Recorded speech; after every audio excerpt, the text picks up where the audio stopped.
दौरा कसा असेल आणि या दौऱ्यामध्ये आढावा घेतला जाणार आहे जिल्ह्यातील राष्ट्रवादी काँग्रेस पक्षाचा देखील प्रवेश देखील होणार आहे। येणाऱ्या 25 तारखेला सोमवारी राज्याचे उपमुख्यमंत्री आणि राष्ट्रवादी काँग्रेस पक्षाचे राष्ट्रीय अध्यक्ष कैलासवासी पेन पाटील साहेबांच्या जो त्यांचा राष्ट्रवादी काँग्रेस पक्षाचा जो गट आहे तो पूर्णपणाने राष्ट्रवादीमध्ये विलीन होणार आहे। त्या प्रवेशासाठी ते येणार आहे आणि या प्रवेशामुळे राष्ट्रवादी काँग्रेस पक्षाला आमच्या जिल्ह्यातल्या फार मोठं बळ मिळणार आहे, किंवा हत्तीचं बळ मिळणार आहे समजा।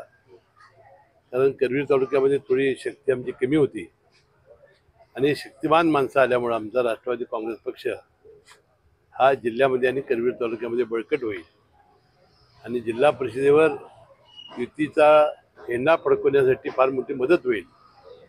त्यामध्ये हा राष्ट्रवादीचा झेंडा फडकण्यासाठी सुद्धा फार मोठं आम्हाला बळ मिळेल। खरं तर सतेज पाटलांनी राहुल पाटलांना थांबवण्याचा कुठेतरी प्रयत्न केला, मात्र ते थांबले नाहीत असं दिसतंय।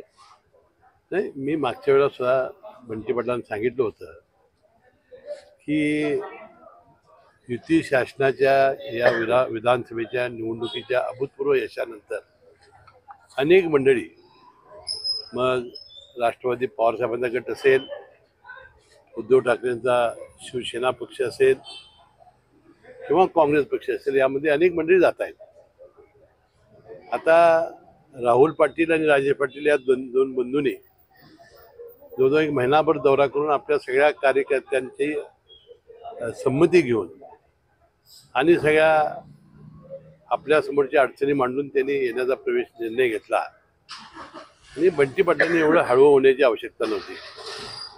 कारण आता अनेक माजी आमदार, मग संग्राम सुट्टे असतील, मला वाटते जगताप असतील, त्यानंतर परवा आता पृथ्वीराज पाटील असतील, असे अनेक जात आहेत। त्यामुळं राहुल पाटलांच्या जाण्यानं एवढं त्यांनी हळू होण्याची आवश्यकता नव्हती आणि म्हणून मी म्हणालो होतो की बाबा की विनाकारण त्यांना तुम्ही म्हणजे अडचणी आणू नका। त्यांनी आपला भवितव्याचा विचार करून ते निर्णय घेत आहेत आणि तो योग्य निर्णय असेल। त्यांना आपण सगळ्यांनी आशीर्वाद देऊया। कैलासवासी पेन पाटील साहेबांनी अनेक वर्ष काँग्रेसची इमाने इतबारे सेवा केलेली आहे। वाटतं हा पक्ष काँग्रेस पक्षात जीवन ठेवण्याचं काम त्यांनी केलेलं आहे आणि त्यांची मुलं जर आपल्या भवितव्यासाठी जर इतर पक्षामध्ये जाण्याचा निर्णय घेत असतील तर आपण आशीर्वाद देणं, सहकार्य जरी न करता आलं तर त्याला अडथळा कसा आणता येईल, अपशकून करता तसं येणार नाही, ही काळजी घ्यावी अशी विनंती मी त्यांना केली होती। खरं तर पेन पाटलांनी काँग्रेस जिवंत ठेवण्यासाठी ते असेपर्यंत प्रयत्न केला जिल्ह्यामध्ये। आता काँग्रेसकडून त्यांना अपेक्षित असं त्याचं फळ मिळालं नाही असं वाटतंय तुम्हाला? कारण एकूण कार्यकर्त्यांच्या पण भावना राहुल पाटलांनी त्यांच्या ज्या भावना आहेत त्यांनी ज्या व्यक्त केलेल्या आहेत त्या तशाच आहेत। आज त्या मी उद्धृत करून आता दुसऱ्या पक्षाला मी काय नावं ठेवणार नाही, त्या भावना त्यांनी यापूर्वी मांडलेल्या आहेत। पण राहुल पाटील महायुतीमध्ये येण्याआधीच महायुतीच्या विरोधातली भूमिका घेत आहेत असे शिवसेना शिंदे गटाचं म्हणणं आहे, खास करून नाटके गटाचं असं म्हणणं आहे। नाही, ते बरोबर आहे, त्यांना वाटणं साहजिक आहे। कारण युतीमध्ये येत असताना आपल्या युतीतल्याच एखाद्या मित्र पक्षाच्या याच्यावर आपण विरोध आहे म्हणून येणं हे बरोबर आहे। परंतु ही काही घटना पहिल्यांदा नाही घडलेली। ज्यावेळा आम्ही भारतीय जनता पक्षाच्या युती शासनाला पाठिंबा देण्याचा निर्णय घेतला त्यावेळेला समर्जित घाडगेंनी सुद्धा आमच्या तालुक्यामध्ये तीच भूमिका घेतली होती। जे पारंपरिक विरोध असतात ते अशी भूमिका घेत असतात, त्यामुळे काय फारसं ज्यावेळा निवडणुका लागतात, ज्यावेळेला तिकीट वाटप होतंय त्यावेळेला बसून मार्ग काढायचा असतो। आता माझं तर मत असंच आहे की आपल्या 3 विधानसभेच्या जागा वाढणार आहे। कारण आता येणाऱ्या 2029च्या निवडणुकीमध्ये लोकसभेमध्ये आणि विधानसभेमध्ये महिलांचं आरक्षण येणार आहे। 2026 पासून आता याची पुनर्रचना चालू होणार आहे। जातनिहाय मतदानाचं म्हणजे हे होणार आहे, गणना होणार आहे आणि त्यामुळे 3 जागा कोल्हापूर जिल्ह्यामध्ये वाढतील आणि विशेषतः शहरामध्ये या संख्या जास्त आहे। तर कदाचित चंद्रदीप नरके आणि राहुल पाटील हे एकमेकांचे मित्रही होतील त्यावेळेला, 2 वेगवेगळे मतदारसंघ झाले तर। आज त्यावर भाष्य करणं काही योग्य नाही। आणि मला वाटतं ज्या वेळा अशा प्रकारचे प्रसंग येतात त्या वेळा ते आपला गट टिकवण्यासाठी, आपले लोक टिकवण्यासाठी अशी भाष्य करत असतात, त्याशिवाय ते टिकत नसतं. खरं तर सुनेत्रा पवार यांनी कंगना राणावत यांच्या घरी भेट दिली. त्या ठिकाणी राष्ट्रीय स्वयंसेवक संघाच्या महिला आघाडीचे सगळं कार्यक्रम सुरू होता. त्यावरून आता टीका होते. शरद पवार गटाचे प्रवक्ते विकास लवांदे यांनी आरोप केला की अजित पवार गटाचा किंवा एकूणच अजित पवारांचा तो वैचारिक लोचा झालेला दिसतोय. एका बाजूला सुनेत्रा पवार जात आहेत त्या राष्ट्रीय स्वयंसेवक संघाच्या कार्यक्रमाला, दुसऱ्या बाजूला मुस्लिम संघाच्या कार्यक्रमाला त्यांचे दुसरे प्रवक्ते जात आहेत असं. सुनेत्रा पवार वहिनींनी काल त्याबद्दलचं ट्विट केलेलं होतं. त्या म्हणाल्या होत्या की अशा महिला संघटनामध्ये त्यांच्या कामाची माहिती घेण्याची आवड असल्यामुळे मी जात असते. तिथं काय होतंय मला माहिती नव्हतं, तरीसुद्धा ह्याची राजकीय भूमिकेकडे या पाहू नये अशी त्यांनी विनंती केली आहे. आपण त्या भगिनीचं मान्य करूया आणि तिकडे राजकीय भूमिकेकडे बघू नये. गोकुळ दूध संघातील जाजम आणि घड्याळ वाटपा संदर्भातील घोटाळ्याचा आरोप होतोय आणि त्या संदर्भात संचालक मंडळ बरखास्त करा देखील याची मागणी होते. मात्र कार्यकारी संचालकांकडून त्यांचं स्पष्टीकरण अद्याप आहे ते दिलं जात नाही. दिलेलं आहे, सगळं दिलेलं आहे. आता गोकुळ एवढा मोठा संघ आहे, असं एक दोन घटनेमुळं कुठल्या काय झाल्यामुळं असं संचालक मंडळ बरखास्त करा ही कितपत मागणी योग्य आहे.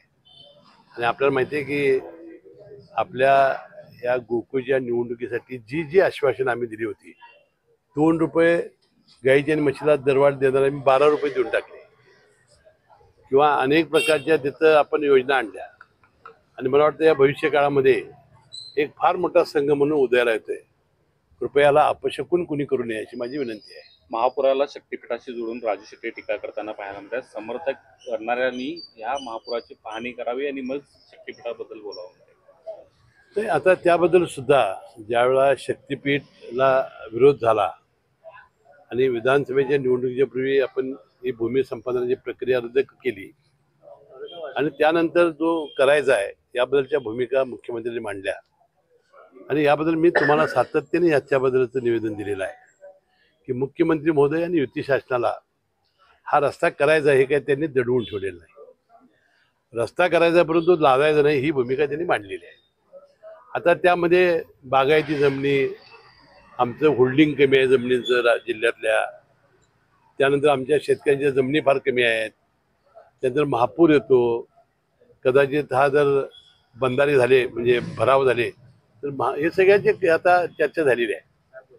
आणि त्यामुळं आता आम्ही ज्यावेळा ही भूमिका मांडल्या तर मुख्यमंत्री म्हणाले आम्ही 2-3 पर्याय देतो, त्या एका पर्यायाची आपण निवड करा, त्यातून कमीत कमी बागायती जमीन कशी जाईल आणि हा भरावामुळं पूर येणार नाही म्हणून इलिव्हेटेड रस्ता कसा होईल, अशा अनेक त्यांनी भावना व्यक्त केलेल्या आहेत. अजून काय त्याला अंतिम स्वरूप आलेलं नाही.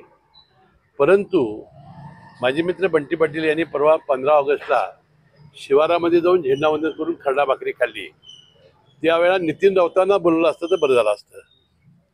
नाही, पण राजू शेट्टीने नितीन राऊतांवरूनच आरोप केला की जे नेते विरोधामध्ये या सगळ्याच्या येत आहेत त्यांना आमिष दाखवली जात आहेत आता आणि शक्तीपीठ महामार्गाच्या ठीक आहे. बंटी पाटील त्याविषयी म्हणाले हसन मुश्रीफने दिलेला शब्द पाळावा.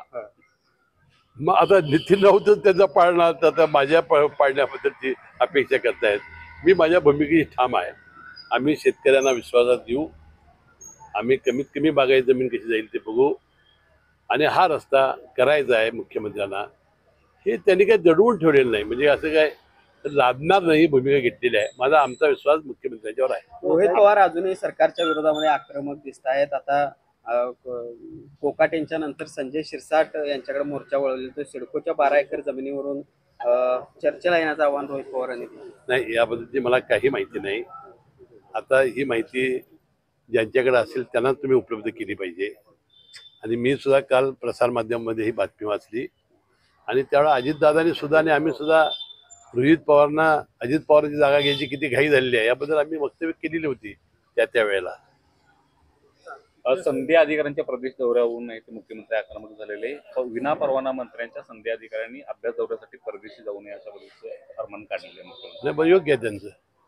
कुठल्याही संधी शासकीय अधिकाऱ्याला परदेश दौरा करायचा असेल शासकीय तर ही परवानगी मुख्यमंत्र्यांची घेतलीच पाहिजे. आता खाजगी दौरा असेल तरी सुद्धा परवानगी घ्यावी लागते.